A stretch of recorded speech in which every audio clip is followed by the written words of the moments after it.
Hello guys, সকাল সকাল আমরা চলে এসেছি ছাদের উপর। দেখুন আমাদের গাছের মধ্যে কত ফুল ফুটেছে। মা এখন পূজার জন্য ফুল ছিঁড়ছে। এগুলো হচ্ছে গোলাপি জবা। আজকে গাছে অনেক কম ফুল ফুটেছে।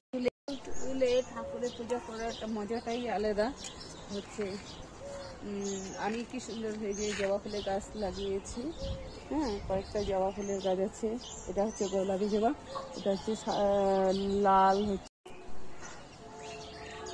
10 টাকা করে হচ্ছে নার্সারি থেকে এই গাঁদা ফুলে এনে লাগিয়েছি। দেখুন সাইজটা কত বড় বড়, অনেক বড় বড় সাইজটা, অনেক বড় বড় গাঁদা ফুল। কয়েকটা ছোট্ট একটা গাছে যে কতটুকু গাছে, এই যে একদম ছোট গাছটাতে কয়েকটা ফুল ধরেছিল। কালকেও আমি তুলে পূজা করেছি। হ্যাঁ, আজকে একটা আছে, কড়ি ছেড়েছে। ছোট ছোট গাছগুলোতে, একদম নার্সারির ছোট ছোট গাছগুলোতে দেখুন, ছোট ছোট গাছগুলোতে কি সুন্দর ফুলে করে এসেছে। হ্যাঁ, এরকম ফুল নিজে বাড়িতে হলে পরে ছাদে খুবই ভালো লাগে। ছোট্ট লাউ গাছটাতে কেন লাউই ধরে না, লাউয়ের জ্বালা আসে কিন্তু নিজে নিজেই হচ্ছে শুকিয়ে যায়। হ্যাঁ, নীলকণ্ঠ একটাই হয়েছে, এই যে একটা ডালে একটাই নীলকণ্ঠ হয়েছে, এই যে একটা ডালে একটাই নীলকণ্ঠ হয়েছে। হ্যাঁ, গাছটা শুকিয়ে একদম কি হয়ে গেছে। এটা আমাদের লেবু গাছ। এখন এখানে লেবুর ফুল হয়নি, কদিন পর হবে। টমেটো এখানে অনেক কয়েকটা বড় বড় টমেটো হয়েছিল, আমি ছিঁড়ে নিয়েছি।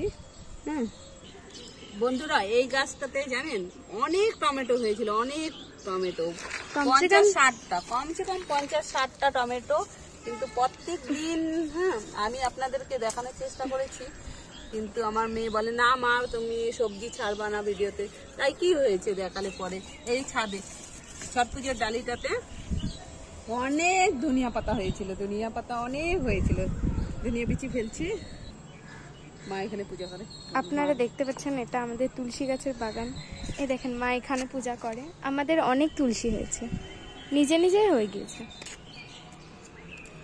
বন্ধুরা, এই গাছটা যেমন কবার তুলে ফেলেছি, 4 থেকে 5 বার তুলে ফেলে দিয়েছিলাম, তবু বেচারা যতবার আমি উঠিয়ে ফেলে দিই ততবার আমার মেয়ে এনে এই ডাব্বাটাতে লাগিয়ে দেয়। হ্যাঁ, পরে দেখলাম যে না, ঠিকই তো ফুল হচ্ছে। কত সুন্দর ফুলটা দেখুন, একদম গোলাপি, খুব সুন্দর ফুলটা। যদি আগের থেকে গাছটা রাখতাম তাহলে মনে হয় খুব ভালো হতো ফুলগুলো। এখনো দেখতে খুব সুন্দর। এবার ভাবছি আর তুলবো না। হ্যাঁ, আমি ভাবতেই পারিনি আগে যে গাছটা এত সুন্দর ফুল হবে। এই দেখুন বন্ধুরা, আমাদের গাছে সাদা নীলকণ্ঠ হয়েছে। আজকে অনেক কম হয়েছে, অন্যদিন